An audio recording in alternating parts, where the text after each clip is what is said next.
Ayan yung aking trending na Yummylicious Soften Toasted Siopaw with chicken and pork asado. Ang palaman mga sugipiyos. Try nyo po ang aking Yummylicious na Toasted Siopaw. Trending na trending yan sa aming bestseller ko yung aking Yummylicious na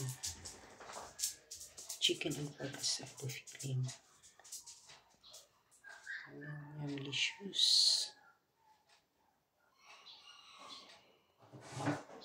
Aking trending na Toasted Siopaw na sugipiyos. Delicious siya. Super soft. Para tumagal, ilagalan nyo sa freezer. Tapos pagkakainin nyo na, defrost nyo lang. Air fryer nyo or kawali or kaya oven toaster. May babalik po sa dating lambot at Yummylicious. May kasamang eating cheese yan sa loob at saka boiled egg. Yummylicious. Hindi tinipid sa sangkap ng sugipiyos for only 160 and 20 pesos in a box. Nagkakalagay na ng 14 pesos ang isa.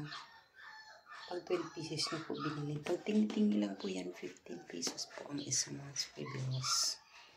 Try nyo lang aking Toasted Siopaw. Nandyan po sa aking videos ang ingredients at paggawa. Yung gusto matuto ng Toasted Siopaw mga sugipiyos. Please subscribe my YouTube channels mga sugipiyos.